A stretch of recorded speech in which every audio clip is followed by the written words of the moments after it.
So when it comes to solving word problems with trigonometry, we have to first, as I said to you guys yesterday, you have to decide first the triangle that you're going to draw. Okay, so what type of triangle do you have? The best way to do is to draw a picture and look at the picture and decide then what law or what formula to use. Okay, so always your first step, if you don't have a picture already given to you with the word problems, you want to draw the picture yourself.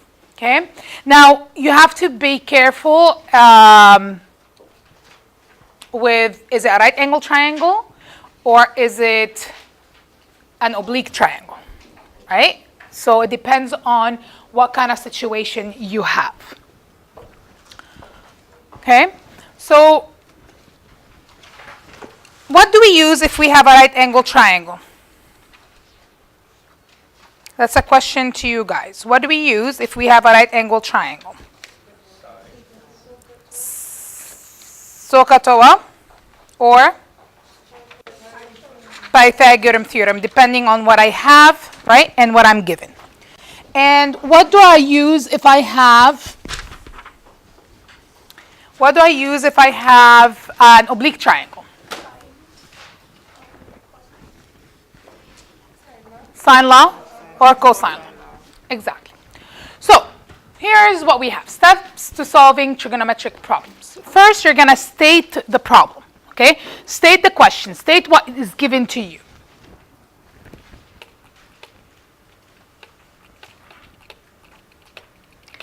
And then draw a picture if it's not given to you already.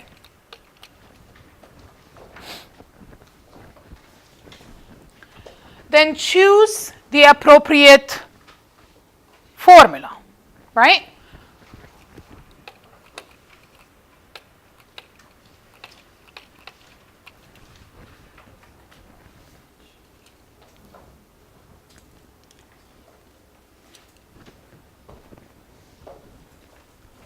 I don't have any more. You should have one from this is the trigonometry.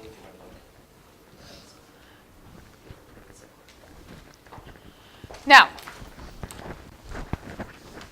so if you have this, it's part of this. Okay. Now, for right triangles, use the Pythagorean theorem.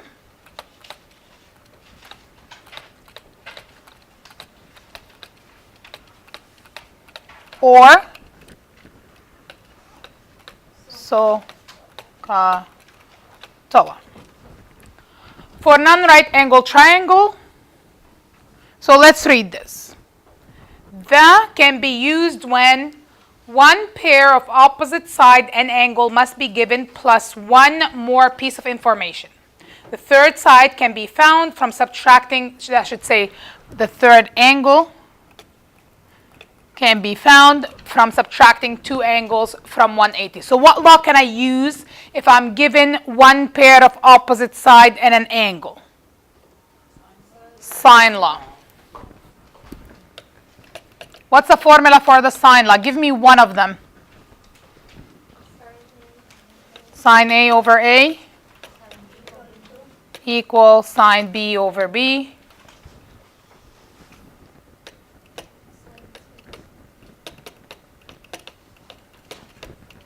What would be the other formula for sine law? The inverse. A over sine A equal B over sine B equals C over sine C. Okay? So in this case, what I must have an angle and its opposite side and another piece of information. Okay? So I could have another side, right? I could be given another side and I'm looking for this angle. Right? Or I could be given an angle, two angles, and any side. Right? Because in this case, no matter what side I have, even if I have this side, right, I can find this angle. How do I find this angle? If I know these two angles right here, if I know angle A and I know angle B, how can I find angle C? If I know angle A and angle B, how can you find angle C? Huh? All the angles equal 180, right? That's right. If you know two of them, then you subtract 180 from these two. Right? So remember that all your angles are equal to 180. If I know that this is 60, and I know this is 40, for example, right? I can find the third angle. I can do 180 minus 60 minus 40. Right? So, no, you still have the stuff. Okay? So, if you are given two angles in any side, you can use the sine law because it's easy to find the third angle. Yes? What if it asks for find the two sides? To find the two sides, you can. You'll use this angle and this side. So you use angle C and side C. And then you can use angle B to find side B. Then you do another example, another solution, using, again, angle C and side C. And then you can use angle A to find side A. Because remember, I can only use two of these ratios. Right? So what I'll do first is I'll use the C and the B first, and I'll solve for the B. Okay? Then I can use the C and the A to solve for the A. And same thing with the two sides, right? Same thing with the two sides. So for the two sides, No, like the two sides over here. which one? Right and left. This one? No, right and left.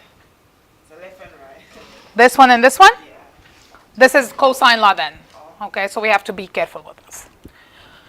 We'll look at more examples, okay? We'll look at more word problems. So, then we have can be used when two sides and a contained angle are given. So two sides and a contained angle are given. Or when I have all three sides, what do we use? Cosine law. It's always, as I said, always easier to figure out if it's cosine law. If it's not cosine law, then it must be sine law. Okay? Can you give me a formula for cosine law? A squared equal what? B squared plus C squared cosine A. This can be used if I have the two sides and the contained angle. Right? Can you give me the formula if I have all three sides? Cosine A equals? No, B squared plus C squared minus A squared or 2B squared.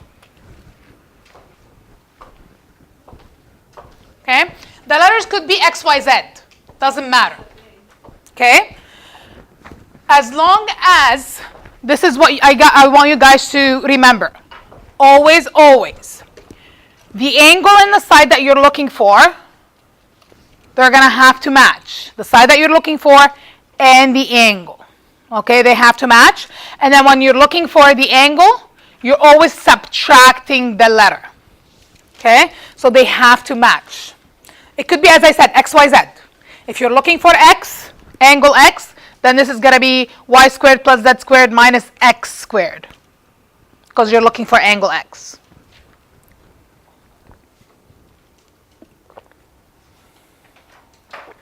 Are we okay with this? Yeah. We did this yesterday. We talked about it yesterday.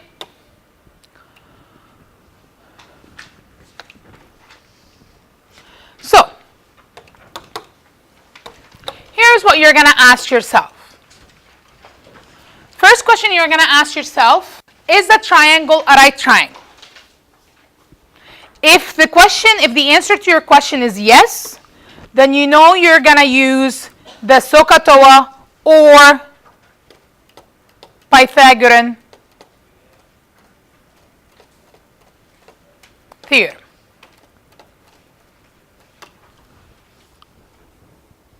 Okay? If the answer is no, right, then you can't use this part. Then we're going to have to ask ourselves another question. The question is, are you given two angles or one angle and an opposite side? If yes, then you use the sine law. If no, then you're going to ask yourself, are you given a contained angle or three sides? That you don't have another option, then you have to use the cosine law. If I was doing this, I would put this one first. I would put, are you given two sides and a contained angle or all three sides? Because then it's easier. It's easier to see that. Okay?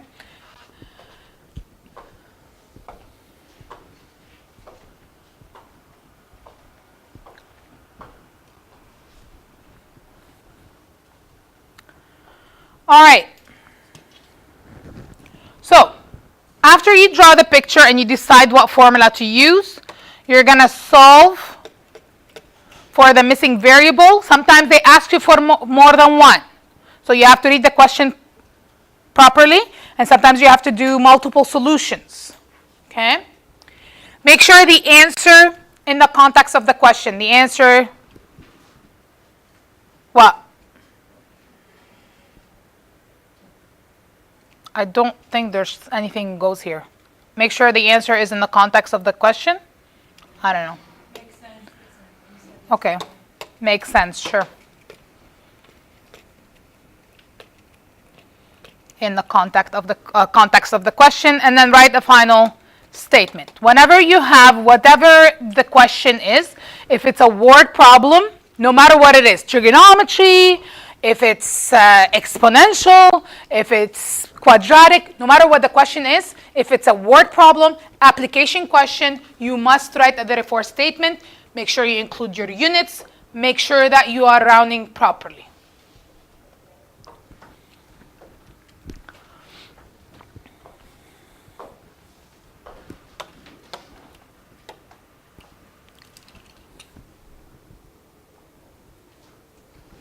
So from the top of the Niagara Escarpment, one sees a car below at an angle of depression of 40 degrees. He's approximately 100 meters above the car. How far is the car from the base of the escarpment? Round your answer to the nearest meter. So I read the question. I probably understood half of it, right? I'm going to have to read it again to be able to understand it a little bit more. Okay? So from the top of Niagara Escarpment, I have a building, something that's standing. Okay? How does it stand with respect to the ground? It's going to be vertical. The ground is horizontal. What angle does it make? A right angle, right? It's going to be perpendicular. The word is perpendicular. Okay? When I say perpendicular, I mean it's 90 degrees. Okay? So the escarpment is going to be perpendicular to the ground. Do you guys remember that word?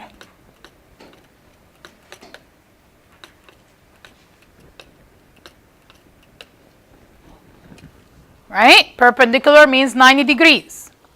So, the escarpment with the ground. Where's Juan standing? On the top. Right? So there's our friend right here.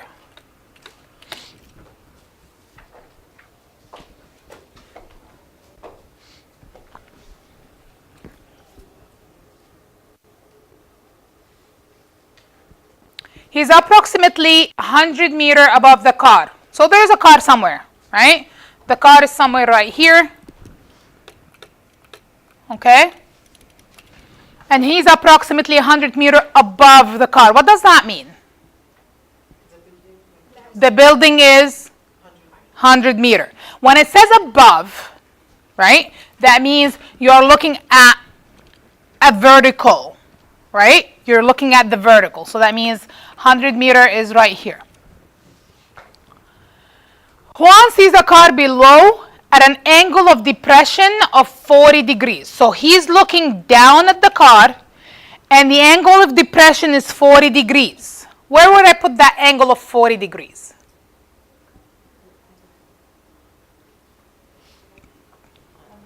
So I put it right here. I don't know, I'm asking you. What does an angle of depression mean? Going down from what though? Where do we measure an angle of an angle of depression from? So if I'm looking, so these are my eyes, okay, and I'm looking down. Where would I measure an angle of depression from? What do you mean from the top? Where do I measure it? How would I put my... What did I say when I talked to you about the angle of depression? So if I'm looking down, right, and I'm measuring an angle of depression, I have to measure it from the horizontal line, right? So there is an imaginary horizontal line that's coming out of my eye, right? And this is my angle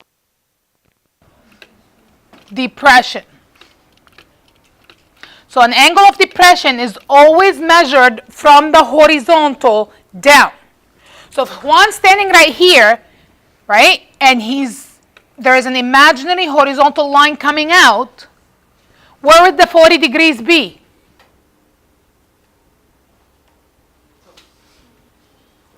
Would it be right here? Would it be right here? Yes. So my 40 degrees is right here. So what is left for this angle? 50. And why is it 50? Because it's 90. Remember, a vertical and a horizontal make a 90 degree. Right? So if this is 40, then I have 50 left because 40 and 50 make 90. Right? So what I have right now is I have this triangle, which is a right angle triangle, with this angle being 50 and this being 100. Does that make sense to you?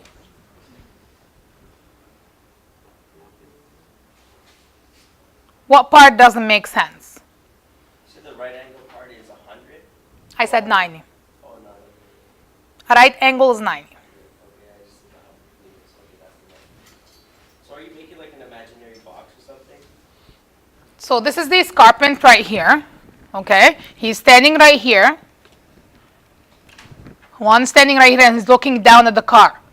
Because the angle of depression is 40, then I have to make an imaginary horizontal line coming out of his eyes. Remember that the angle of depression and the angle of elevation, so if my eyes are here and I'm looking up as an angle of elevation, it's always measured from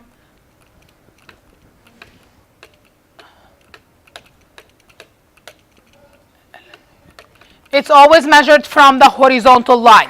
Angle of elevation is measured from the horizontal line. Angle of depression is measured from the horizontal line. Okay? You always have to draw that horizontal line.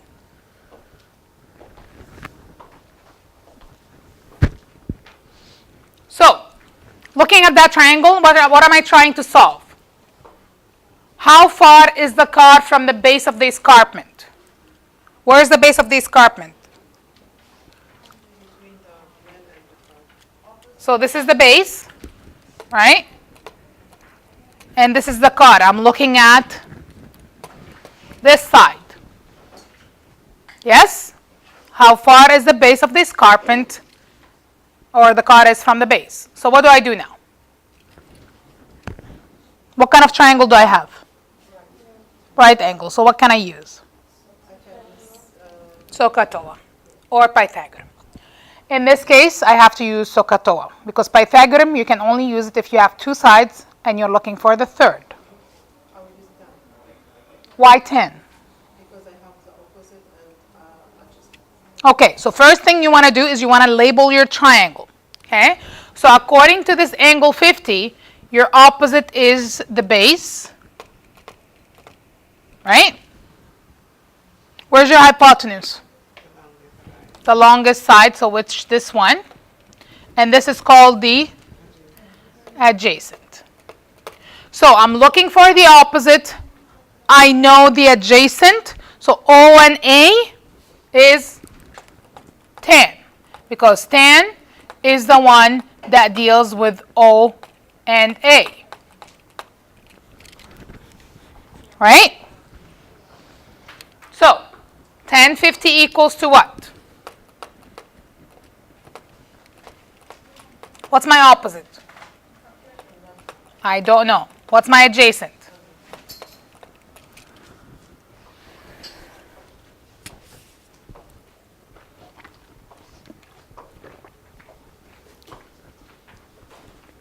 Now, what am I supposed to do here?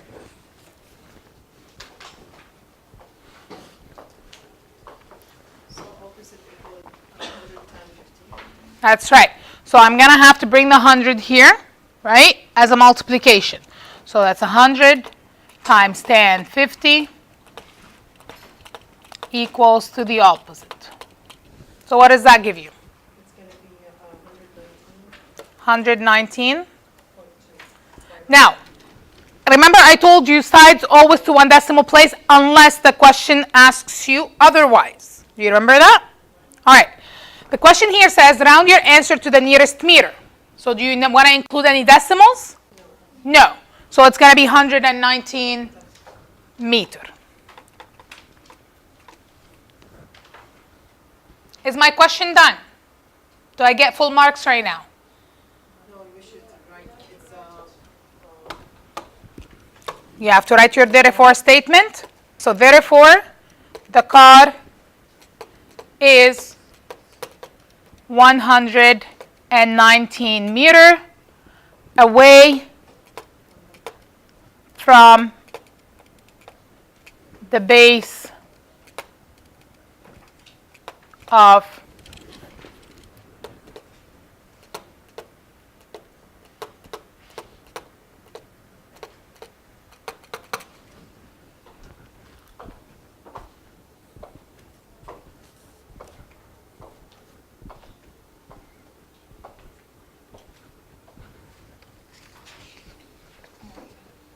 morning.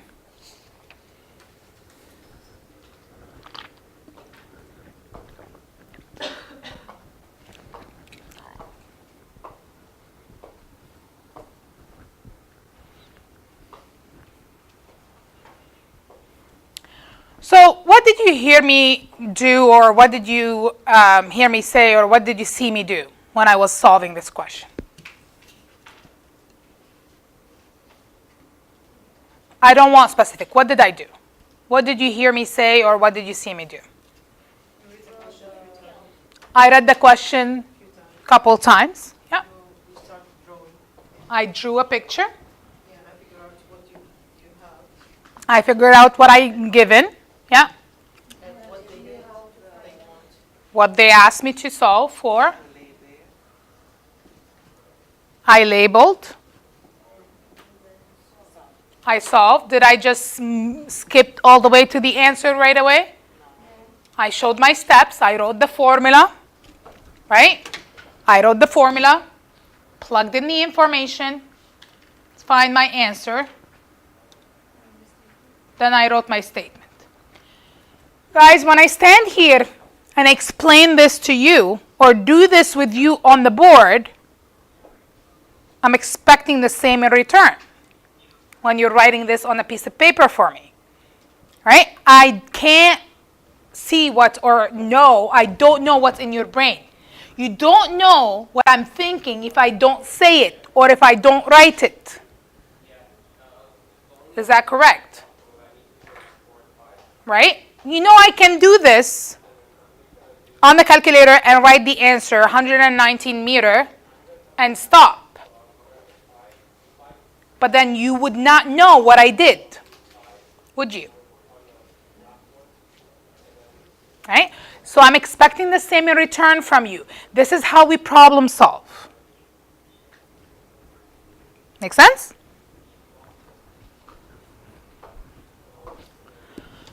All right. Can I go to the next question?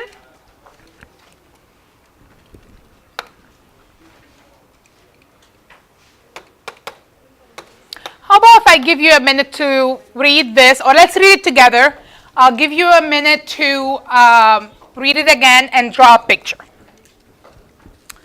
So Micah is standing on the ground between two buildings on the opposite sides of a park. The top of the first building is 152 meters from Micah at an angle of elevation of 38 degrees, while the top of the second building is 175 meters from Micah at an angle of elevation of 53 degrees. How far apart are the top of the two buildings? Round your answer to the nearest meter. So I'm going to stop the video right now. You're going to reread it. You're going to draw a picture, then we'll resume.